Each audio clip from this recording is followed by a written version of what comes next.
Knock, knock. Who's there? Nobody you know. That's right.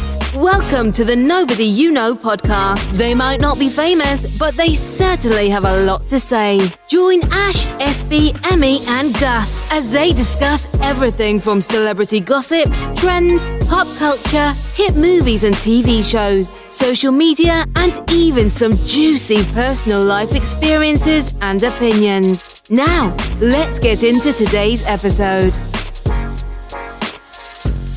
Dear gentle reader, listeners, welcome to a new episode of Nobody You Know. Grab yourself a hot cup of English tea, because today we are traveling back in time to the 19th century, to be precise. This is where the lords and the ladies are courting. The queen is present in all her glory.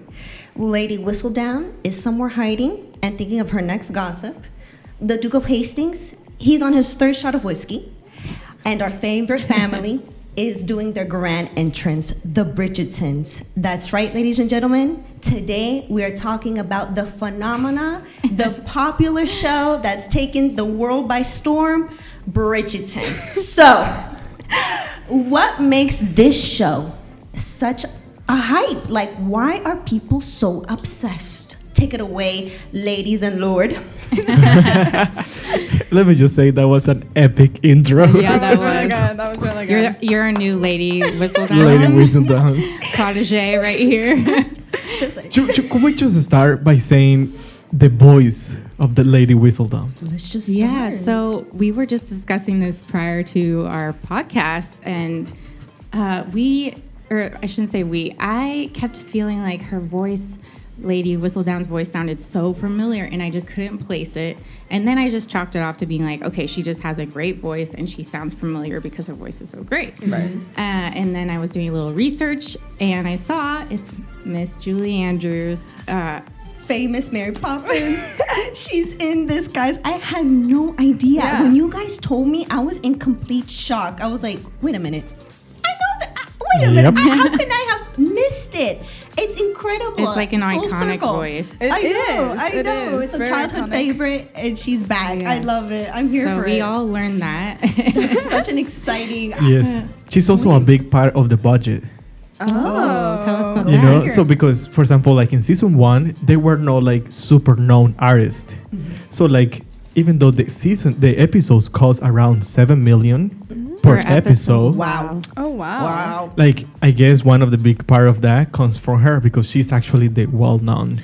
Right, Julie Andrews. Who doesn't know Julie Andrews? Exactly. It's crazy, right? I mean, who knows how much she's actually getting paid for it? But that's insane. Well, because she British, isn't she? I think she is, if I'm not mistaken. I feel like, let's just say hypothetically she is. I feel like partially probably the reason why she wanted to put her money into it is it just kind of like a historical way of, you know, putting Britain in everyone's minds and thoughts or whatever. I don't know. Yeah. Maybe No, it's awesome. Guessing. Exactly. I mean, her voice is so perfect because I think you're reading it. I don't know. Exactly. She really transports you inside the story. I mean, it's storytelling. Captivating. Yes. Exactly. Her voice sounds expensive. Oh, yeah. Yes. Rich. She sounds like rich. I like that. Rich. Yeah, exactly. And she's not anyone. Yeah. No, exactly.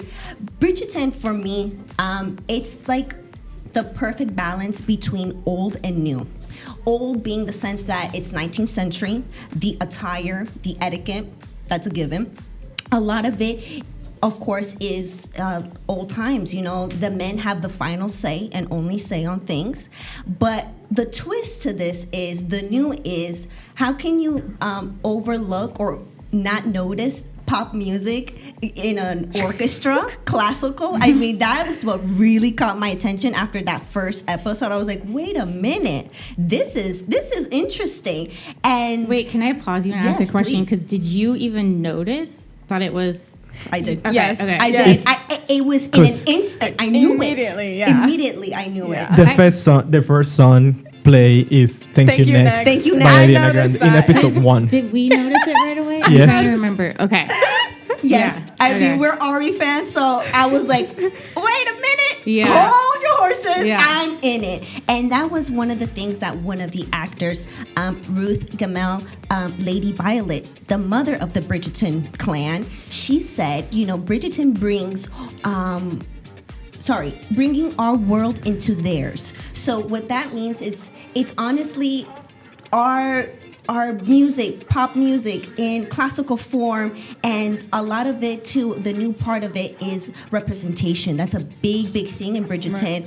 Right. The LGBTQ and the nationalities in Bridgerton. You have a black queen, you have an Indian lady, you have a biracial duke. Like it's Yes. very forward. It's very up to date in that sense. So that was a very interesting point that Bridgerton brings out. And like playing positions of power, power, too. It's not yes. like they're the servant or the There you poor go. person or whatever. Exactly. Yeah, I mean, seeing a duke being biracial, or like seeing the queen being black, Yes, even though in this is one of the points that they were also saying the queen might have been actually Miss Race, in Queen history. Charlotte. Yes. But it's still, I don't think there is a way to get proof that she was biracial or not, but it's good that it's actually accurate, even though Bridgerton is not accurate at all historically. Yeah, I think they would have done that regardless. Like that was their, what do you call it? That was their mission from the beginning, was to have it be inclusive like that. And I think that's one of the reasons why it's such a sought after show to watch, because it is taking a time period that there are a lot of people who like that time period, but there's a lot of people who don't. Like I'm one of the people who I'm obsessed with that time period. I'm obsessed with reading about it, shows. I've watched all the BBC stories that are not don't have any contemporary things like that's this. Interesting. And then but what's so cool about this show is that it's people who have never watched those shows before, have never liked them before. They like this one, and I think it's because it's relatable, even though it's taking place in another time period. Exactly. Right. Yeah, Exactly. it's like how we will live if we were in that age. Exactly. Even though it's nothing even closely to that. Right. Yeah. I think that's what draws the viewers. Yeah, I mean, just let's going back to the soundtrack. Absolutely. We have Ariana Grande's "Thank You Next," episode 1. We have Maroon 5, "Girls Like You." Okay. We have Shawn Mendes, "In My Blood." We have Billie Eilish, "Bad Guy." Yes, I. We have Celeste Strange featuring Hilary Smith, and we have Taylor Swift, "Wildest Dreams." Yeah. And this is season 1 only. I know. And I think it's so smart of them too, because we all talked about how we instantly recognized it. But I think if you're maybe an older person, you might not necessarily recognize it, but subconsciously you have do. heard it. I've heard of this. Yes. Like, Right, you might not even get even that far. Like it might be so subconscious that you don't even know that it's modern, but it makes you like it more because it is. Exactly. And it's so Exactly. whoa, that's such a crazy And I thought. think that's what makes the ball scenes extra special, Epic. because the music and the choreography alone, it just makes it such a neat experience for the viewer. It's like, oh wow, I want to be a part of that, or I can relate to that, or whatever it is. But I think those ball scenes are just, it makes you want to get up and dance, because they're Yes. legit. I think the I want to get invited to choreography- that party. I feel like the choreography is even I feel like it has a lot of historical accuracy, but at the same time, even the choreography, they modernized it. Yeah. There's a couple little things here and there where you're like, I'm pretty sure they didn't do that back then. Yeah. But it makes it fresh and It's interesting. so interesting. At the same time, the way they film it, because they could have easily done, a full room, a full shot of everything, and then that's it, or a little bit of the feet, a little bit here. But it's so artsy how they do it. Yeah. It's like you're dancing with them. Exactly. The close-ups are insane. The directors when they bow and it's perfect angle, it gets really exciting. Yeah. I agree. The DP is very good. The director of photography of this, it's amazing how they do it. How they can create this feeling of, again, modern without being modern. Exactly. Because it also goes into the production. It's not only the way they are portraying, the cameras also is going into that direction as well. Yeah. It's so interesting. It is so cool. And the color saturation too. That's something I noticed within the first minute of season 1 and the first episode. like it's so color saturated. I don't know if that's the right word. I don't know. I wouldn't say color saturated, It's but just- it's where very interesting color grading. It makes it look natural, but still vibrant enough for you to like be attracted to every single color. Right. Exactly. Yeah, I think it's a that's the little new, different. and that's the modern And that's side. the to it. modern side of it. It's honestly the perfect balance between old and new in every aspect Every of aspect. the game. It's amazing. Yeah, like It's 'cause amazing. I think we could even compare it a tiny bit to Downton Abbey with the color correction, but it's different because Downton Abbey is so natural. Like it looks exactly like, okay, if you walked outside in that area, that's exactly what it would look like. But this is like exact, but taken up a notch. It's kind of like what you were saying. Totally. yeah. No, Yeah. it is insane. Insane. Another thing I wanted to go circle back to is the openly gay actors in Bridgerton season 1 and season 2, starting with the queen herself, Golda. I didn't know she was. I'm sorry if I'm butchering your name. Golda Rochevelle, a black biracial lesbian playing the first black queen of England. Who would have thought? She is such a powerful, first of all, she's such a powerful woman. She embodies that role. Like just her eye twists and the way she like puckers her lips. It's like, yes, like so she is the queen. It's Yeah. so good. I love how she embodies that role. Yeah. And I didn't know she was an openly gay actor. So that was an interesting That's really cool. information that I didn't know. Of course, this is no surprise for a lot of our season 2 viewers.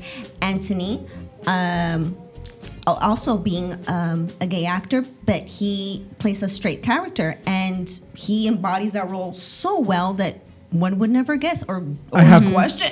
I didn't know until I watched one of those videos like about the real life of the actors. Yeah, I didn't know And either. I was like, are you freaking kidding me? Like I didn't even, that guy is such a good actor that I never even crossed my mind, because sometimes even though it shouldn't be like, if you are an actor and you are portraying a straight or gay guy, like you shouldn't be able to see if they are not. Exactly. Right. But when you are so good at acting that you don't even know what your personal life could look like, that's Well, and not Another even just thought. like personal, it's not epic. even just about being a good actor. Throw on top of that the fact that like he had like this electric chemistry. Chemistry. With Simon Ashley.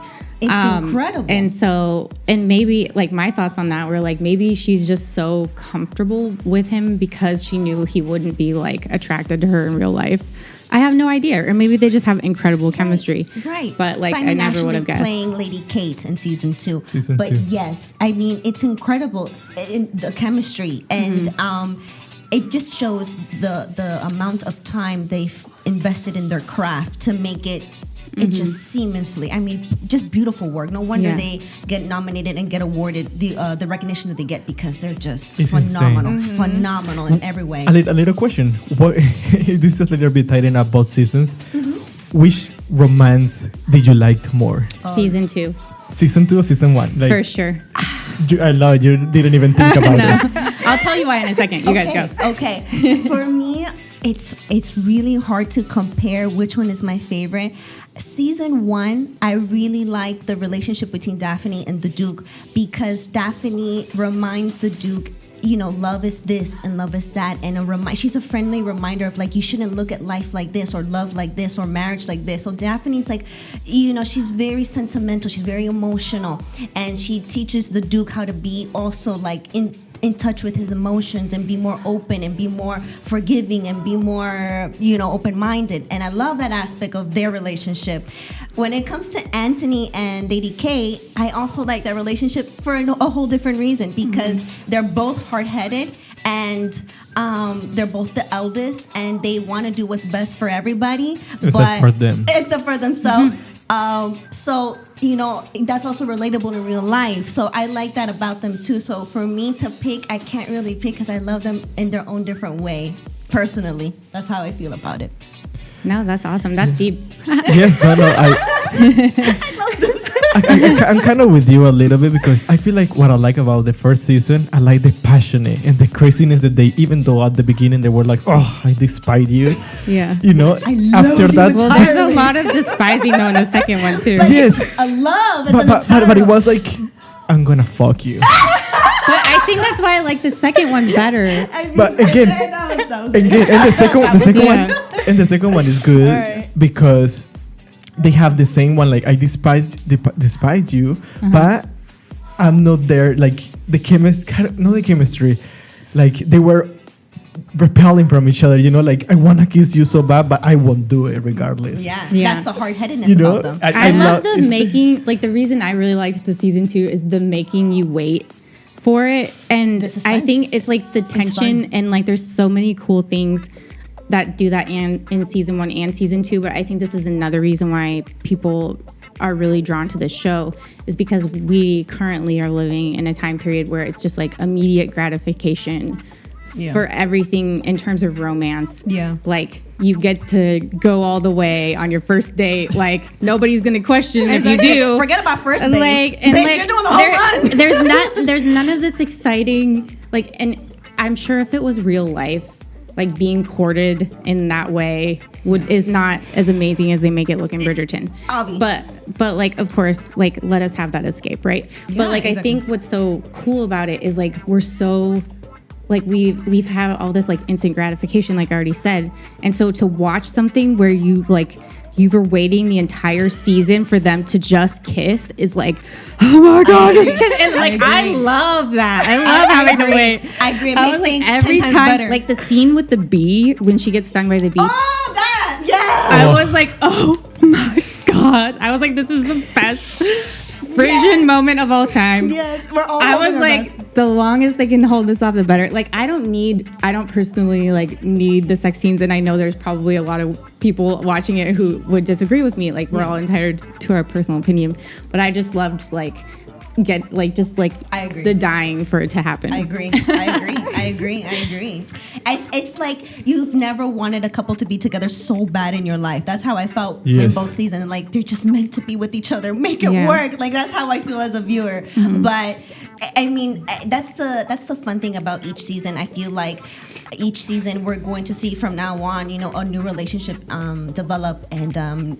I love to see what's in store for the future when it comes to that. It is, yeah. So I mean, Bridgerton has something that it makes you being relative to some of the characters. absolutely, You know, like absolutely. going from Lady Whistledown, going to the Viscount, going to Yeah. the Duke, like all of them, there is something that you are like, oh, I totally get why he's doing that. Yeah. Or like even Daphne or Yeah. Lady Kate, you know, it's Yeah. like the way they you can Yeah. relate to them, and that's kind of some part of why people are enjoying this show so Absolutely. much. And that's like what a lot of the actors in it have said, like the fact that it offers us an escape from reality, which was so necessary because season 1 came out when COVID happened. And so everyone was wanting this feeling of like, I want to go to another time, I want to escape, and I want to go to another time that not only is not really quite accurate, because it's like, that's what they're saying about like the fact that it gave the opportunity to rewrite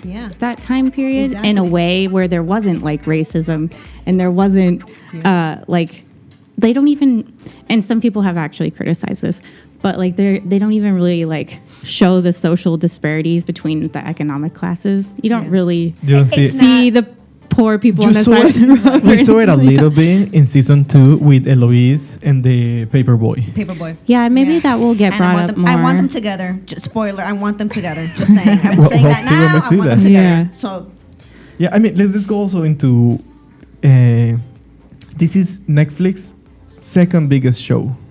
Oh. Whoa. Is the first one Elite? What's first? No, the first one is Squid Games, Oh. which is kind of crazy. But Bridgerton 2 is actually the second biggest show, surpassing Bridgerton 1, which was the second one before Bridgerton. That's insane. Two. That's insane. So, I mean, a Squid Game had 1.6 billion viewers. I still haven't watched that one. We still No, haven't no, watched. I haven't I watched have it. it. I have watched it. You watched it? Wow. Like one bit of it. Okay. And so I'm quiet over here because I've never watched. I mean, I did watch Bridgerton. I watched season 1, episode 1, going on episode 2.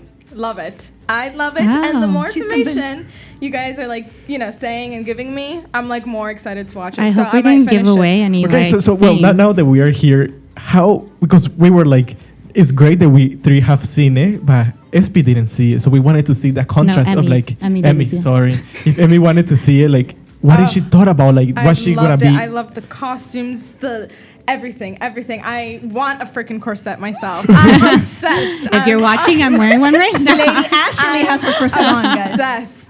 Love it. Yeah, I mean- I see the hype, and it does deserve the hype because It's- it's so good. You just So have to good. watch one episode, and I think you're hooked. I literally started on a Monday, and I finished on a Friday. Season 1 and season 2, guys. I mean, I was good.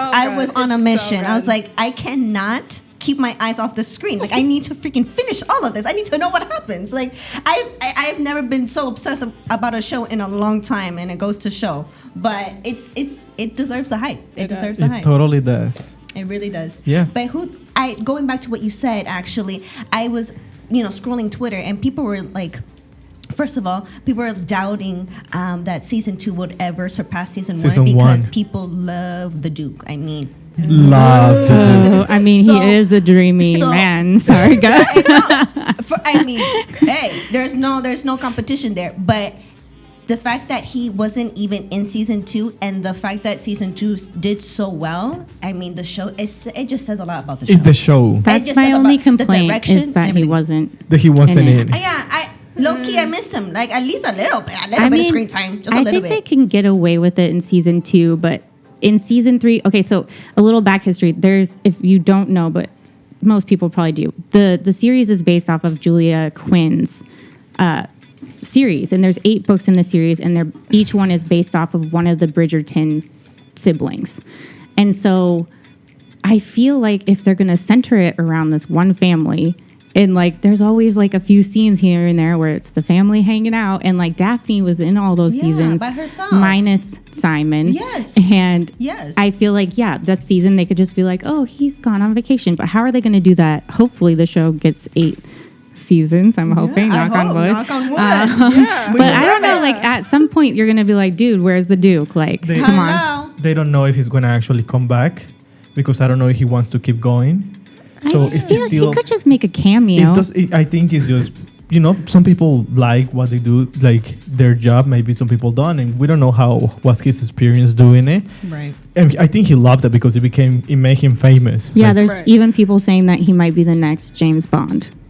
but Oh wow. but I think it still doesn't know if he's gonna be in season 3. I think it's a mystery, and I think at the same time it's kind of good to keep it a mystery because if he appears, everybody's gonna be so fucking happy. Yeah, that's true. But- It's true. Exactly. It's true. It's Who true. knows? I We agree. don't know about. It's kind of interesting that, like, yes, they're all very good actors and actresses, but you do feel like there's a tiny bit of them, their real selves coming through. Like the lady, the girl who plays Eloise. Claudia Jesse. I was reading somewhere like she has 0 social media accounts. Like you can't find her anywhere, and I feel like that sounds like her character that, she sounds plays. like Eloise, low key. Yeah, it does. Yep. I She's thought one that of was my really funny. favorites. You like Yeah. Eloise? I like Eloise so much. I like Eloise because she and P, aka Lady Whistledown. I mean, this is not a spoiler alert. Sorry, but just saying. But that's the new thing. This circles back to what we were talking about earlier. That they're so ahead of the game too. Like they're all about like women empowerment. Like they want to do something for themselves. They know that there's more than just marriage and just having kids. So that's the beauty about Eloise. Like you can see like that's like the women nowadays now. Like like hunger and like let's do it. Like that was a good point Yes. about Louise that I Yeah. Now that you say appreciate the thing about Lady Whistledown, yeah. they didn't know if they were gonna show her in the first season or no. Oh really? So it was actually a reshoot after the season was over. Oh. So after a couple months that they have done, were done filming and Yeah. everything. Yeah. They called her to do an extra scene Wow. to reveal that she was Lady Whistledown. So it I wasn't don't part of the feel first. like they needed to do that. I think they probably could've felt waited. this, and then they dramatized it more in the second season. I appreciate that they told me in the first season because if they would have lagged it, I felt like it would have been another Gossip Girl. Just Oh, guessing. just like a Forever. letdown. Yeah, And maybe true. that's why. Yeah, maybe. And I like that about it. I like that about that. Yeah. Yeah. Tell me right away. So I like yeah, it was after. Like they didn't think it was gonna happen, but it happened. Yeah. I love it. I feel like they do also like spend time like putting an emphasis on family, which I also really like. Yeah. Like even though like the guys, the brothers have like, some things that the women can't do, whatever, and it's irritating. There's parts of their personality that can be irritating. There's still like this overriding like sense of family, and they're all like watching out for each other, and they all care about each other, which is just nice. It's just nice and refreshing to see. I think everyone in a TV series kind of appreciates that. For sure. I really like that too. Yeah. Which other character of the family did you guys want to talk about? One of my other favorites is The middle brother. the middle brother, Benedict. The artist. He's so funny. I love how he's Hilarious. but he's also so well around. I feel like I like him because he's like the most intellectual, but at the same time the more dumb and the more like willing to do whatever. He gives second born child syndrome, but at the same time, you said super intellectual, and so like with the whole this goes to season 2 when he said the whole poem, and like this is when you talk about a lady, like bro, like where have you been, Benedict? Like he showed up, like, and when he has that like whatever that is, the mushroom tea or something, that is hilarious. Oh, that was hilarious. He just did the over. Yeah. That was awesome That was too. so funny. But he is another favorite. Benedict is another favorite. I feel like I hated that one mother for a while. What was her name again? She's kind of evil. She's the one who Lady very.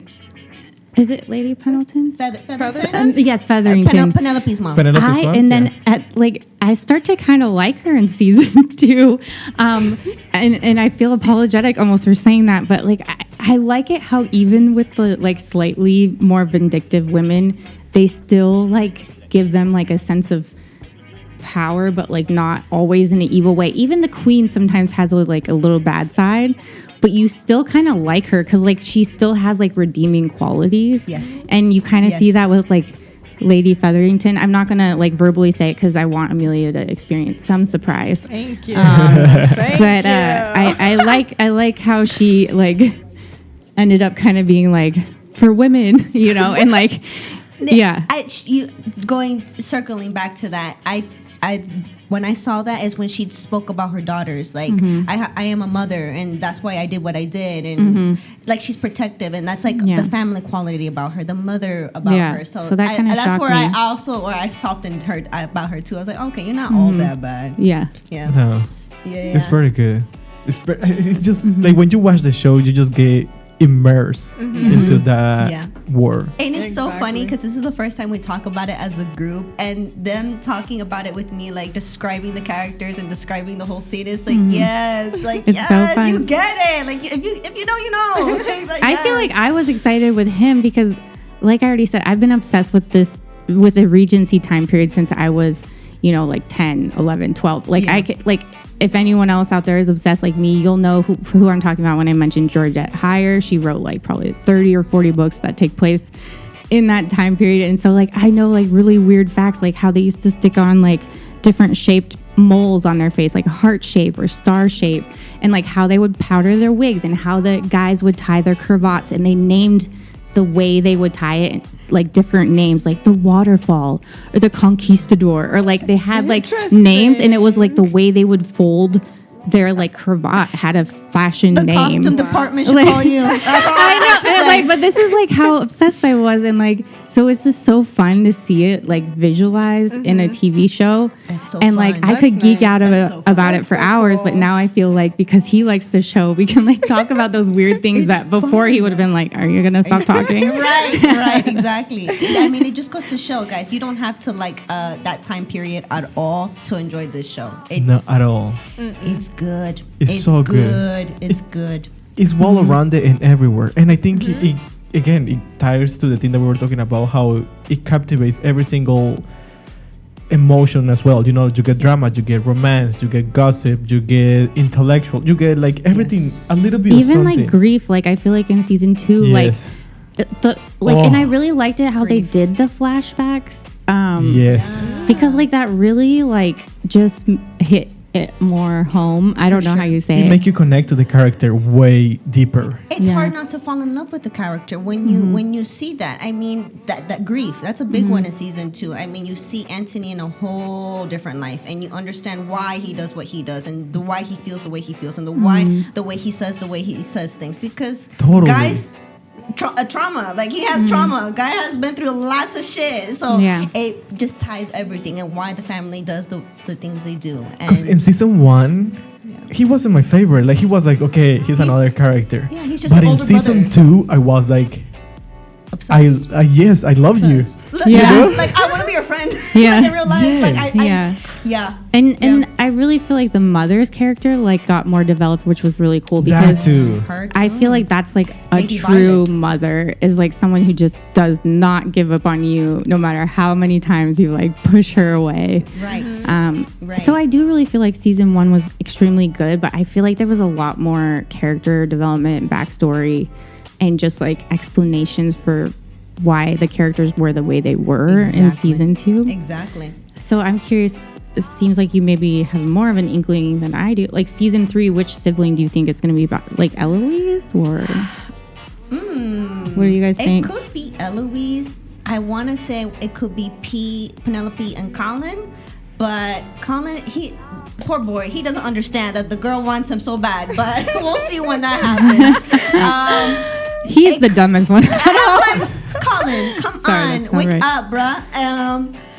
It could be Eloise, but I don't know. Okay, don't so know. let me just tell you a little bit, maybe a little spoiler or not. Okay. This is what there is in the internet. I don't know. I haven't talked to the director. I haven't called him yet. How dare you? But so season 1 in the books is Daphne.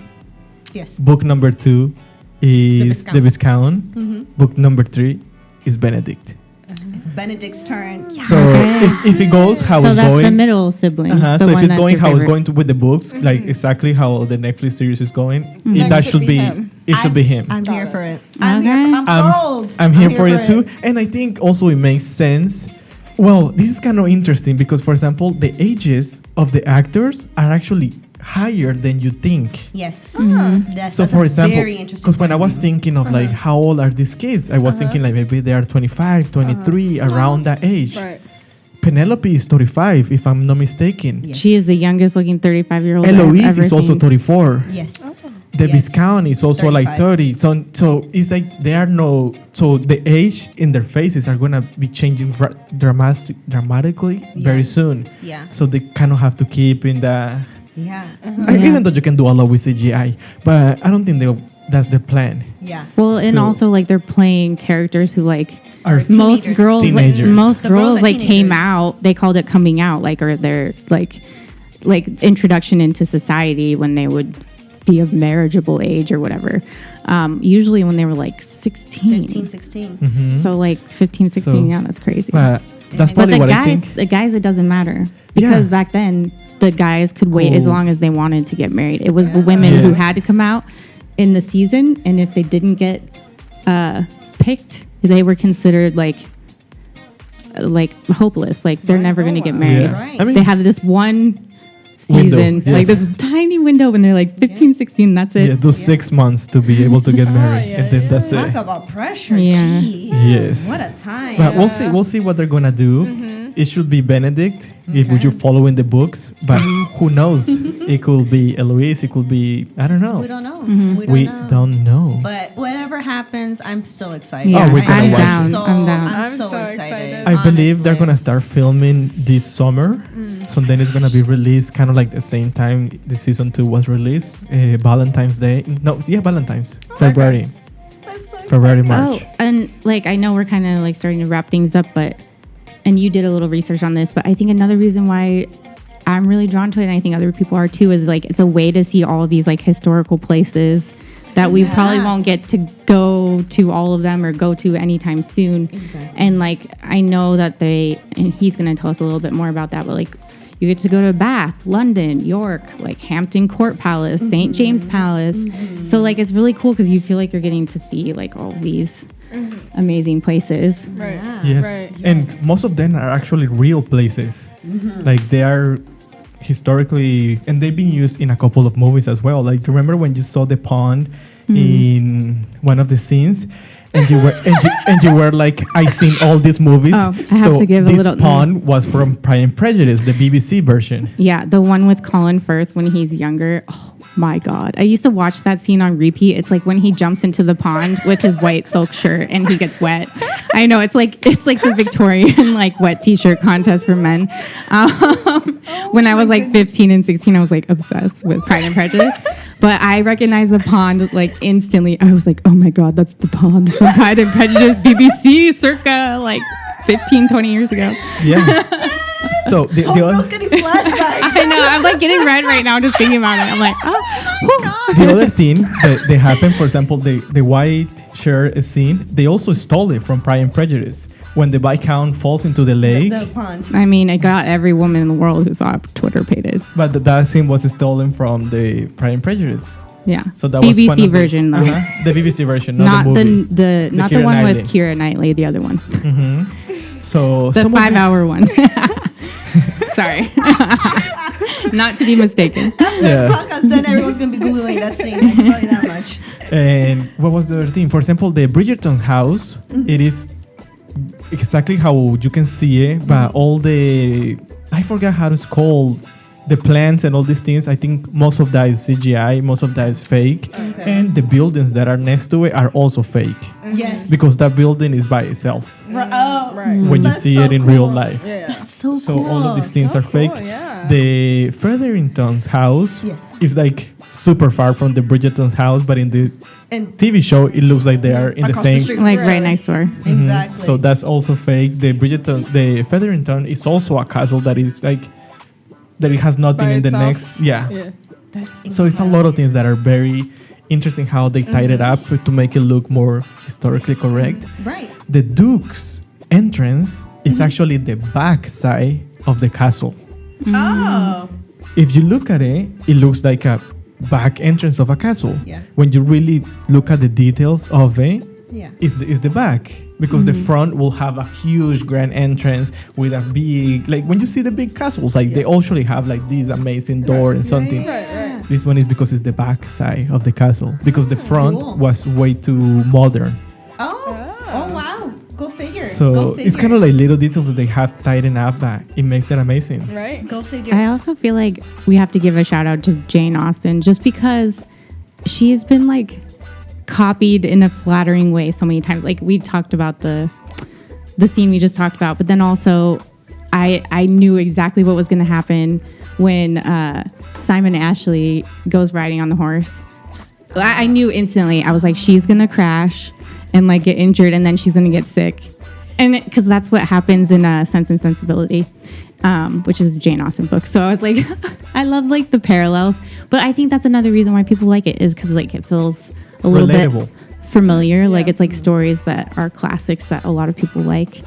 And then I also want totally like off on another tangent, but like, can we just talk about like how crazy that time period was with like, you couldn't be alone with like someone in a room. yes. But then like, Yes. if you look at the costumes, which we did research, those are quite accurate. Like the corsets, their boobs are ginormously pushed out.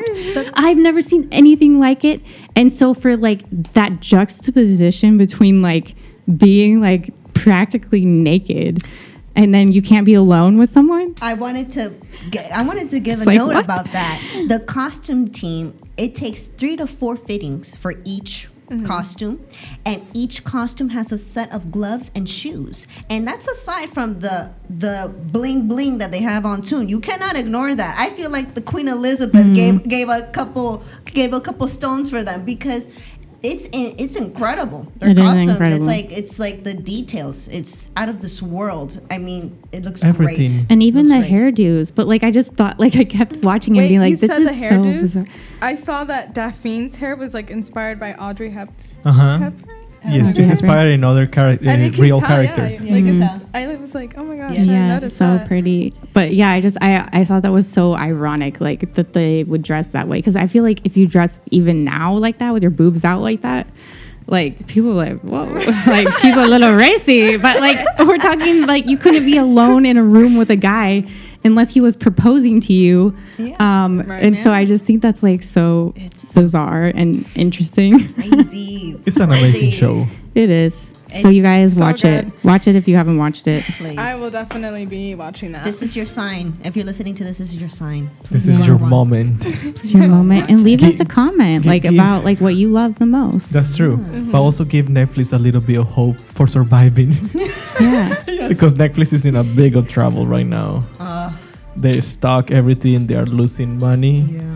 Like they are pooping. Yeah. For It's so weird because I feel like they were like the leaders, and then they're making great shows still. Like they are making good shows. The problem is, and what I've been listening to a lot of people that know, is that they're saying the problem is that Netflix was the innovator. It was the disruptor of the industry 20 years ago. The problem is that they stopped innovating. And when you get in bigger players like Disney, Apple, Amazon, who You have have to keep up. basically unlimited money, Yeah. which they can lose. They can do Bridgerton losing money, losing 100 million. Like Netflix cannot really give them. But I feel like they are still innovative because they are making shows like The Squid Game and La Casa de Papel, which was a foreign But yes. TV show that was #1 in the United States for a long time. It is. But I think when you see it compared to Disney Plus, that they got basically the same amount of subscribers in less than a year, it's like Well, they have an unfair advantage because they have archives of Disney but that's- shows that people are going to watch for all time. Yeah, like you and- can't compete with that. yes, but that's the point. Like that's why Netflix needs to either like make a million movies more so then they can compete, but it's almost impossible. Right. So we'll see what's gonna happen with them. If they don't innovate in the next year or so, we probably won't see them again. Or maybe they'll just get bought out by one They of could the get other bought ones. out by But- probably Amazon or Apple. It would be a shame though, because I do feel like they have come out with at least 5 shows that have like changed history almost. I Yeah. mean, Honestly. Yes. Honestly. But like, yeah. who knows? I I don't mean, know. at the same time, they are also trying to maybe put ads. People are not gonna like ads on No. Netflix because that's what Netflix is not about. Yeah, but they're And- probably just doing it because they financially are Or hurting. they're gonna raise the thing, or like they were also Right. talking about, you know how a lot of people share the password, Oh yes. Yes. so they might actually gonna take the share password. It's like we'll see what's gonna happen. Yeah, we'll Hopefully it doesn't see. happen, but Yeah. we'll see. Well, what are Wow. we gonna do if they fold before Bridgerton finishes? No, I'm not gonna be well. I'm not gonna be well, guys. I will not be I think well. that's something that will help them, and that's what they need. They need to keep making these shows that I will people not are be okay, coming back. people. No, I will not be well. I will not be well. I can tell you that much. And they still have to like Outlander because I think they were the ones. I don't think that. No, I don't think. No, they do no, that Orlando. one. That's that one was PBS. I Stars. think. Maybe Stars or PBS. I think. I don't know. We'll find out. Alrighty. Well, Woo. All right. thank you so much for joining us, guys. Today's episode was a lot of fun to film. If you're watching on our YouTube channel, please subscribe, hit the bell button for notifications, leave us comments, share this Rate with us. Yeah, you can see what Rate we're us. wearing if you watch the YouTube video. Share us We to all look really cute, you everyone. guys. Share it to your friends, family. Follow us and find us on Spotify, Amazon, Google. Everywhere is Stitcher. Yes. Wherever. Every social media platform. Yeah. We're on Pocket Cast, everywhere. everywhere we are. Podcast platform. Yeah, that's what I meant Like to say. the Facebook page. We also upload there. We're everywhere, guys. Just check us out. We're everywhere. We're everywhere, even though we're nobody. We're you everywhere, know? even though we're nobody. I like it. I was like good. That was it. I good. like it. All right. Until the Only next Lady episode, Whistledown guys. knows who we are. Bye, listeners. Bye. Thanks for listening, guys and gals. This was Nobody You Know. Literally. Remember to hit like and subscribe and leave us a comment. Have a question for the guys or a topic you'd love them to discuss? Get in touch. You can find us on all socials at @NobodyYouKnow_podcast. See you next time.